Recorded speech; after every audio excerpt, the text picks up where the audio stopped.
Is IRCC answerable to any authority? Pool size is increasing with no transparency. Is FSW expected, or we stop expectations? Well, IRCC is not specifically answerable or not answerable. That question is a bit, let's rephrase that. IRCC is headed by a minister, immigration minister. Okay. Now the immigration minister is obviously responsible to the parliament, to the cabinet, and to the Canadian public at large, because by the fact that he's a chosen member of the party. Pool size increasing every day with no transparency. Now, as far as the FSW draws are concerned, now the whole program, the whole immigration program, leaves the discretion with Canada. The whole express entry, or the whole system, the whole process leaves the final discretion, who they want to choose, why they want to choose, why they don't want to choose, when they want to choose. All the discretion continues to be with Canada, and therefore with that discretion, it is always what they would state or they would consider to be in Canadian interest or Canadian best interest is how they would exercise that discretion. And therefore, going with that discretion, they would basically, if they do not want to conduct an FSW draw, well, then they don't want to conduct an FSW draw. They want to conduct only a CEC draw, well, they want to conduct only CEC draw. That question to them basically doesn't apply, because at the end of the day, it's an immigration quota, immigration target. The programs have been made with the interest of Canada at large in mind. And if they can then justify to whoever is the authority who might question them, and if they can justify that at the end of the day, it's the Canadian interests that are taken care of, well, whether they do FSW draw or they don't do an FSW draw, it's not something which is going to affect them at all. Having said that, FSW, or rather whole express entry system, was a platform that was created with the fact in mind that they wanted good candidates. Obviously, I mean, any country who was inviting immigration obviously wants good candidates. I mean, who would not want to sort of say, okay, I want the good, these are the factors, and under these factors, if somebody is acing, then I would want to get this person, and this person could then become a permanent resident, probably then a citizen of Canada. But at any point of time, if they want to change those factors, or if they want to change the route that they want to sort of take, or the direction they want to take, well, as I said, it's their discretion. It's they own the program. Okay, at the end of the day, it's an application that you make. It's not an automatic right that you have. And therefore, questioning a right is different than questioning an application where the discretion is with the person, or in this case, IRCC or Canadian immigration.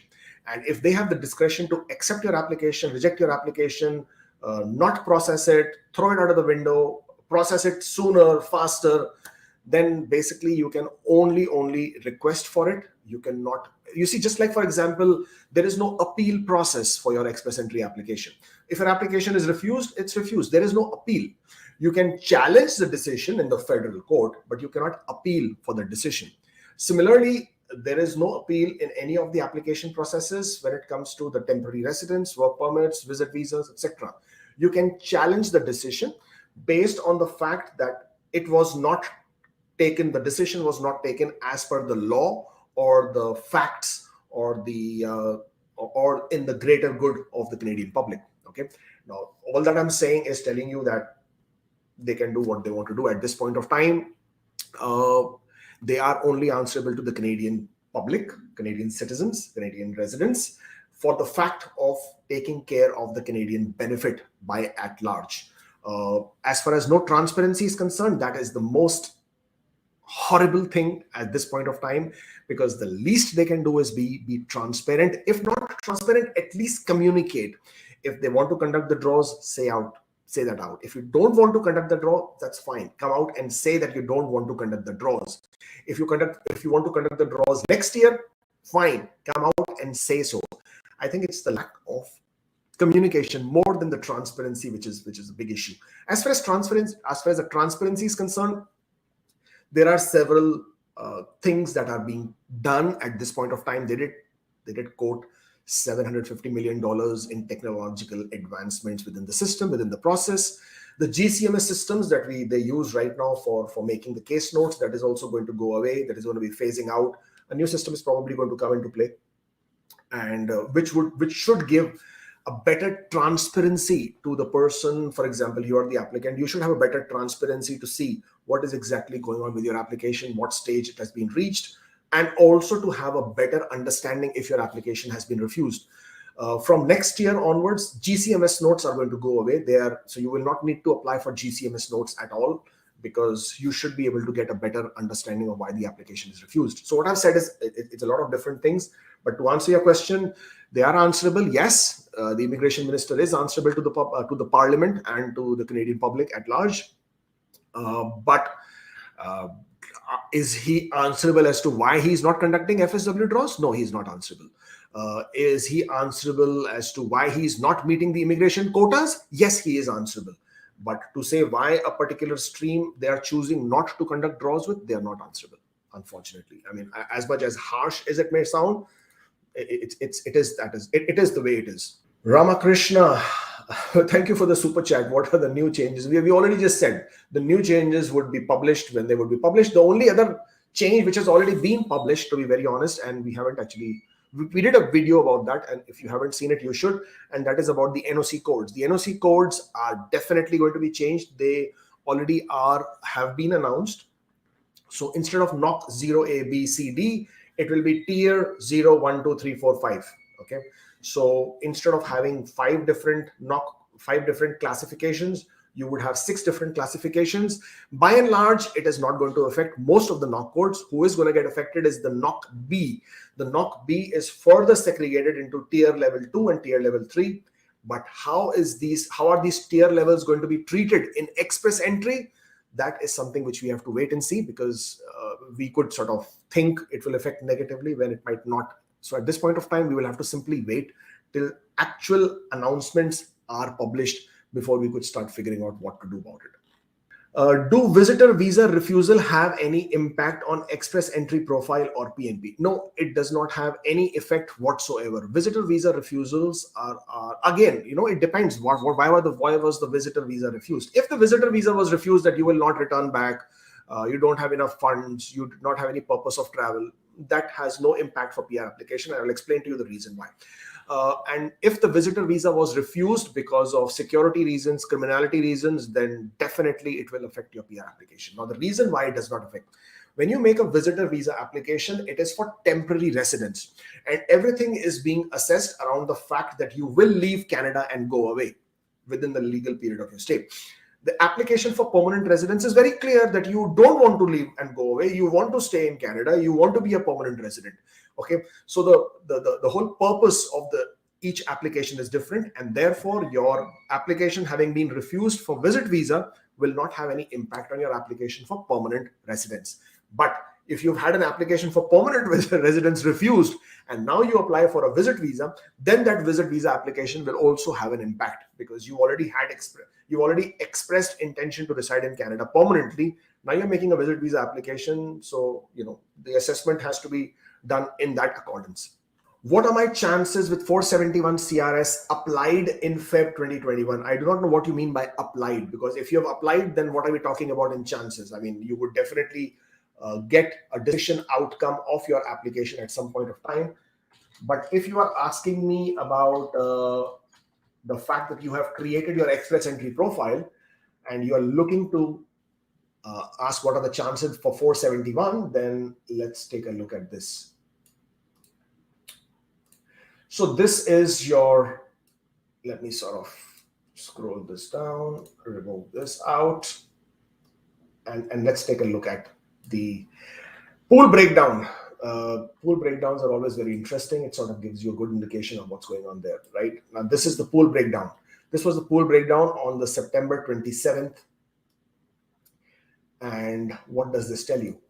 It tells you, first of all, starting that there are some very high scoring candidates out there. 2,812 candidates are sitting with a score of 501,000. Okay. Oh, sorry, with scores of 501. So let's say you have, I'm going to add these up. So 12, let's see this, 12,212 plus 4444 plus 1643 plus plus 2812. The total comes to 21,100. So I'm totaling up these. I will not take this into account because this is already PNPs, so that is irrelevant for our discussion. I've calculated these. So the total comes to 21,101, and the total number of profiles in the pool are 180,000. What do you think is going to happen with this? Let's say the first draw, let's say IRCC conducts a draw tomorrow. I know please, it's hypothetical, okay? It's Sunday. What do you expect? It's not going to happen tomorrow. But anyways, let's say IRCC conducts a draw tomorrow. And in this draw that IRCC conducts, they issue 5,000 invitations. Who do you think is going to get invited? In that 5,000 invitations, these guys go out, and some of them here, they go out. Then let's say IRCC decides that they want to conduct another round of invitation, let's say the following week, and they want to issue another 5,000 invitations. And then all of these guys go out. Some more that would have come into the pool in this will go out, and some of these will go out. And then IRCC says, I want to do another draw of another 5,000, and then some more of these will go out. The point I'm trying to make is that even if they were to conduct hypothetically at this point of time 3 draws back to back of 5,000 invitations each, even then the scores might not drop down to 471. It's looking like a tough call at this point of time because of the number of profiles in the pool. I could also do a different calculation and say, okay, they're going to be doing draws of 3,000 invitations each. So then they will have to do 6 draws.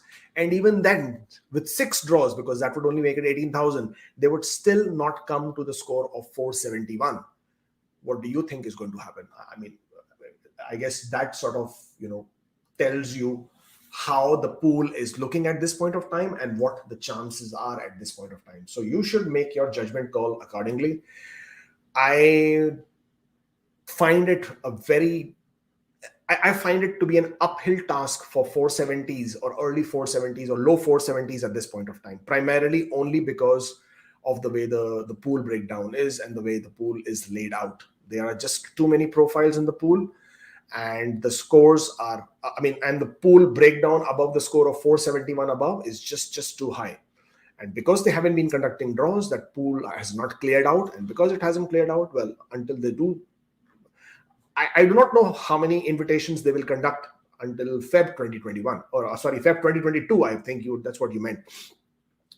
But as and when they do start conducting the draws, that will give us a better understanding, better indication of how many people they are looking to write. As it is, they have already come down with the number of invitations. They have gone up to almost 6,000. They came down to nearly 2,000 now. With just 2,000 invitations, what are we looking at? There's nothing much happening there. It also obviously means that whatever they wanted to invite for this particular year, most of the ITA, they are probably, now running very, very thin on that note.